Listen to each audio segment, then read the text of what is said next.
Ils s'appellent ZK, Tom sur Snap, Mohamed BDJ, Amir El Zeden ou encore Marc Blatta. Ils vivent à Dubaï, roulent en supercar et portent des montres de luxe à plusieurs centaines de milliers d'euros. Et surtout, ils sont suivis sur les réseaux sociaux par plusieurs centaines de milliers de personnes qui aspirent à être riches comme eux. Mais alors que tous ces influenceurs étaient en train de vivre leur meilleure vie, certains de leurs abonnés vivent le contraire.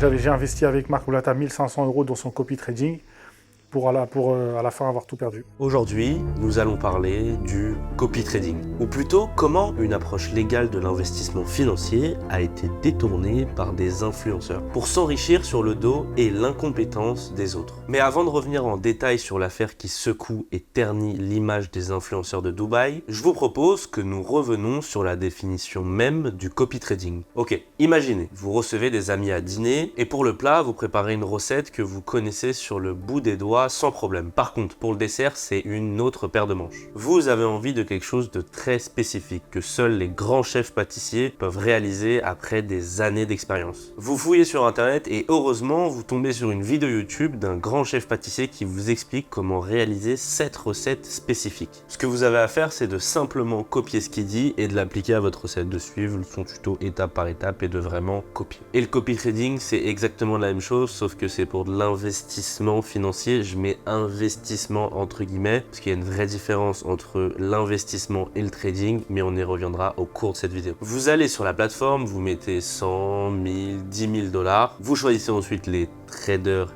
experts qui vous sont proposés et ensuite vous copiez leurs transactions. Quand ils achètent, vous achetez. Quand ils vendent, vous vendez. Vous n'avez rien à faire à part accepter, prendre et vérifier vos profits tous les jours depuis votre canapé, avec des rendements hallucinants qui surpassent même tous les meilleurs investisseurs du monde. La famille, c'est pas si compliqué que ça en fait. C'est juste, il faut te lancer. T'as vu quand t'as posé 500 € et que tu commences à prendre des 1000, 2000, 3000 € dans le mois, tu te rends compte qu'aller travailler, c'est une douille. Mais trop simple pour être légal? Et ouais, pourtant il n'y a rien d'interdit dans cette pratique. Hormis la France, où l'AMF, Autorité des marchés financiers, a banni ce système, les plateformes, même certains mastodontes comme eToro et Binance, proposent ce service, ils appellent ça le trading social, permettant aux utilisateurs qui n'ont pas les compétences de trader, de faire fructifier leur argent autrement. Non, ce qui est réellement problématique, c'est la dérive que certains ont commencé à en faire. Lui, il s'appelle Marc Blatta. Il s'est fait connaître au début en relevant des dossiers sur plein de candidats qui ont fait des émissions de télé-réalité. Il est expatrié à Dubaï. Comment vous avez eu, vous, l'idée de vous lancer dans le copy trading? J'ai rencontré quelqu'un qui m'en a parlé vaguement et puis il m'expliquait que dans le copy trading, avec la communauté que j'avais, qu'il y avait énormément d'argent à prendre, etc. Et il vivait principalement d'un business qu'il a monté avec sa femme Nadé. Enfin, business, Booba qualifie le couple Balkany de Dubaï. Et quand on voit de quoi ont été jugés le couple Balkany, vous voyez dans quoi on s'embarque. Bref, on peut dire que Marc Blatta fait partie des gars qui ont vraiment démocratisé le copy trading sur les réseaux sociaux auprès de ses 4,2 millions d'abonnés sur Instagram avant que son compte se fasse ban. Avec une technique toute simple que tous les personnes qui pratiquent ce business utilisent, ils vendent du lifestyle. Et ils le disent clairement en interview, Nadé et Marc sont ni des investisseurs, ni des traders professionnels. Ce qu'ils vendent, c'est pas des compétences, mais un style de vie qui découle de ces compétences. Et c'est là le problème. Et pour convaincre ses abonnés de les suivre dans cette aventure qui est le copy trading, il a un plan qui est parfaitement rodé. Étape numéro 1, il publie des stories où on les voit vivre une vie luxueuse, à base de Rolex, d'Audemars Piguet, de Patek Philippe, de voitures sportives, d'appartements à Dubaï. Puis quand ils ont publié ça, ils passent à l'étape 2, et là, ils publient des stories sur le copy trading. Et là, ils t'expliquent à quel point leur vie a totalement changé grâce à cette technique d'investissement. Si t'as réussi à comprendre ça, t'as réussi à comprendre que dès demain, tu peux changer ta vie. Que même, justement, soi-disant pratique, et donc justifie, donc c'est grâce au copy trading qu'ils peuvent se payer le lifestyle que tu as pu voir dans les stories précédentes. Et le storytelling, c'est toujours le même. Je suis parti de rien, je suis devenu millionnaire grâce au copy trading, et maintenant je suis à Dubaï et je vis une vie de fou. Et en fait, les gens qui regardent ces stories, ils parlent du fait que c'est souvent des gens qui sont de la classe pauvre moyenne et ils regardent ces stories-là, ils se disent ah mais lui aussi il est parti de rien, il est comme moi, il était comme moi et s'il était comme moi c'est qu'en fait je peux faire comme lui. Et l'étape 3, là ça y est, il y a des abonnés qui sont convaincus et il va les rediriger vers un canal Telegram et c'est là que la machine à cash commence. Enfin, pas pour les abonnés, mais plutôt pour eux. Alors déjà, si vous connaissez pas Telegram, c'est une plateforme de messagerie sécurisée qui permet grosso modo de communiquer en toute confidentialité. Grosso modo, tout le sale qui se fait dans ce monde est fait sur Telegram. D'ailleurs, c'est là-bas où ont été recrutées les personnes qui ont fait l'attentat de Moscou, si je dis pas de bêtises. Il y a des fonctionnalités telles que les chats secrets, les canaux de diffusion et les groupes qui peuvent aller, je crois, jusqu'à plusieurs centaines de milliers de membres. Et comme je viens de vous le dire, le truc, c'est que ce côté confidentiel, c'est une mine d'or marketing pour tout ce qui est dérive. Par exemple, la messagerie du groupe de Marc Blatta qui s'appelle le Blatta Gang n'allait évidemment que dans un seul sens. Seuls les créateurs du groupe peuvent poster des messages, tels que les signaux de copy trading justement, des screens et des résultats de membres expliquant être devenus riches grâce à ça, ou encore les performances du mois des traders copiés, mais ça veut dire qu'il n'y avait aucun membre qui pouvait publier et partager son mécontentement. Comme par exemple le fait d'avoir perdu tous ses gains en une semaine. Et donc pour expliquer aux autres qu'un risque significatif existait. Mais cela signifie qu'aucun recours n'est possible pour dénoncer ces pratiques douteuses auprès de Telegram. À la question comment faire retirer du contenu illégal, la réponse officielle de Telegram c'est « Tous les échanges et groupes sur Telegram restent privés entre leurs participants. Nous ne traitons pas les requêtes qui y sont liées. » Mais surtout, la messagerie a permis à ces influenceurs de créer un réseau où tout le monde est de mèche. Comment gagner de l'argent quand on n'a pas de vraies compétences? Certains vont vendre l'eau de leur bain ou des caleçons portés sur OnlyFans, ou une vraie histoire, ou alors faire de l'affiliation. En rejoignant un canal Telegram d'un de ces influenceurs, vous rentrez dans le monde de l'affiliation. Celui où l'influenceur touche une commission au moment où vous déposez de l'argent sur un broker. Et le broker, lui, son rôle, c'est celui qui vous permettra de faire du copy trading. Et quand je dis belle commission, c'est plutôt agréable comme montant, vous verrez et vous comprendrez ce qui permet réellement de financer le lifestyle que vous voyez dans les stories de tout le monde. Mais pour comprendre la combine dans laquelle on rentre, il faut aussi comprendre ce qu'est réellement un broker. Un broker, c'est un courtier qui valide les ordres des clients vers des fournisseurs de liquidités. Un intermédiaire entre vous et la salle des marchés, en gros. Dans notre cas,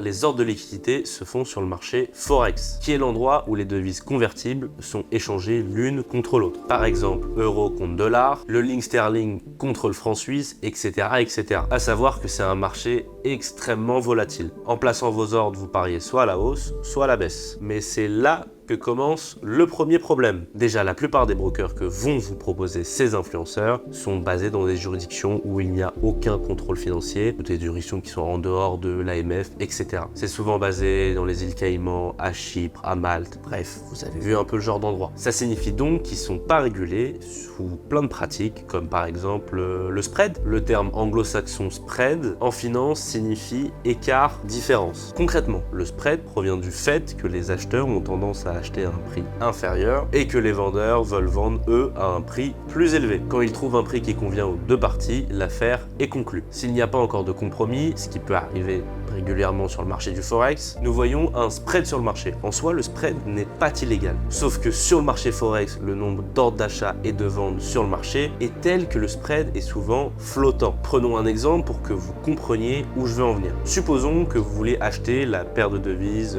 euro-dollar. Actuellement, le prix de vente est de 1,2000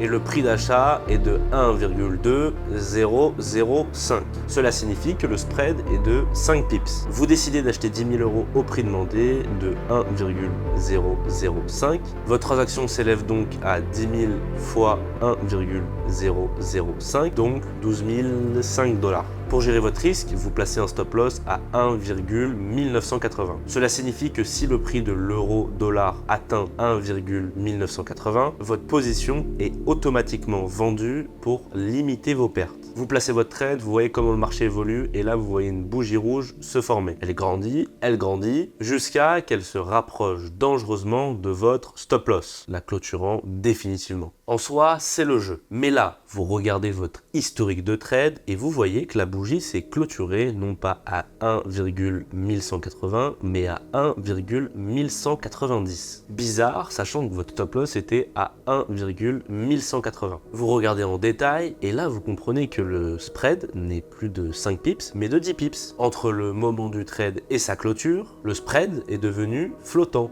doublant sa taille. Cette technique de spread flottant est d'autant utilisée sur des brokers brokers non régulés. Cela leur permet de clôturer des trades en jouant sur la taille du spread et donc de récupérer davantage de commissions sur les ordres passés. En parlant de commission, on touche au deuxième point qui pose problème dans le copy trading, la rémunération des influenceurs qui propose ce service. La semaine dernière, j'ai échangé avec mon pote trader, Lucas. Il m'expliquait qu'il y avait 3 façons de gagner de l'argent pour un influenceur avec le copy trading. Le CPA, pour chaque nouveau compte créé sur une plateforme, l'influenceur peut toucher entre 200 et 1000 euros de commission en fonction du montant du premier dépôt. Affiliation eBay, ici l'influenceur touche de l'argent sur le montant du trade, entre 3 et 10 dollars du lot en général, avec parfois la possibilité d'avoir un pourcentage des bénéfices générés par le client, qu'il gagne ou qu'il perde. Revenue sharing, la personne reçoit une commission sur chaque transaction des clients attirés. Mais de son propre aveu, la dernière méthode est rarement utilisée par les influenceurs d'Instagram. Ok, une fois maintenant ces bases posées, c'est quoi la suite pour quelqu'un qui rejoint un groupe Telegram? Déjà maintenant, j'espère que vous avez compris que les influenceurs ne gagnent pas de l'argent grâce au copy trading et leur connaissance sur les marchés financiers équivalent à mes notes que j'avais en maths. C'est là qu'entrent en jeu les traders, enfin les traders expérimentés qui, à skip, font des millions d'euros. En rejoignant un canal Telegram, tu as souvent les performances du ou des traders avec des revenus to the moon, 50 trades gagnés pour 0 perdu, 100 trades gagnés pour 0 perdu, une promesse de gain qui, de 1, rassure, et cette promesse, les influenceurs adorent la rappeler. Mais au-delà déjà d'avoir des soupçons sur de telles performances, comment vérifier si tout ça est vrai? Où sont les documents officiels qui répertorient ces succès? Et qui sont ces traders ultra performants qui traînent sur Telegram au lieu de gérer leur propre fonds d'investissement à la BlackRock? J'en ai parlé à mon Lucas et il me disait que le problème c'est pas le track record des performances, mais la gestion du taux risque-récompense. Exemple, vous risquez 100 euros pour en gagner 20. Dans la vraie vie de trader, personne ne fait ça, mais dans les canaux Telegram, si. Il y a un de vos abonnés qui affirme avoir perdu jusqu'à 29 000 euros. L'argent qui est perdu, ça peut représenter les économies d'une vie pour quelqu'un.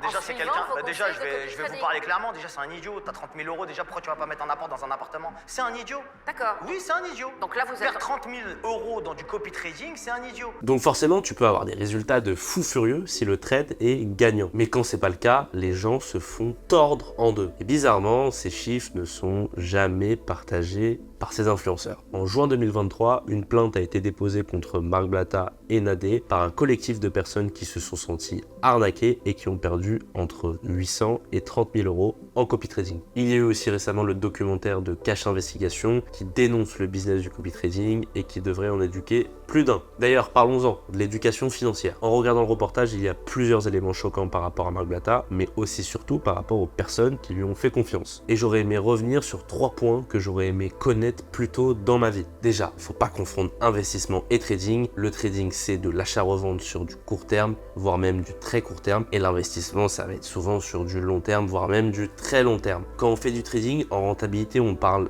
sur une journée, voire même en minutes des fois. Et quand on fait de l'investissement, par exemple sur une action Apple, on parle en plusieurs années, voire même toute une vie. De plus, plus l'échelle de temps est courte, plus les chances de perdre augmente parce que l'émotionnel prend le pas sur le rationnel, parce que le temps d'analyse et de prise de décision est réduit. Bref, c'est peut-être pour ça que Warren Buffett ne s'est pas enrichi grâce au trading. Dans le reportage d'Élise Lucet, il y a eu certains investisseurs qui ont fait all-in sur un trade en effet de levier. Alors, mes amis, j'ai envie de vous dire quelque chose. L'une des choses à ne jamais faire, c'est de mettre tous ses œufs dans le même panier. Et encore moins avec un trade en effet de levier. Déjà, parce qu'en cas de perte, vous n'avez plus aucun actif qui peut rééquilibrer la balance. Imaginons que vous perdez 30% sur un actif et de l'autre, vous en gagnez 20 sur un autre. Et du coup, le pourcentage de perte se réduit à 10%. Mais surtout, si on parle de trading, l'effet de levier est un outil pour les professionnels et pas pour les débutants. Ça ajoute un pourcentage de perte totale de votre argent qui est absolument colossal.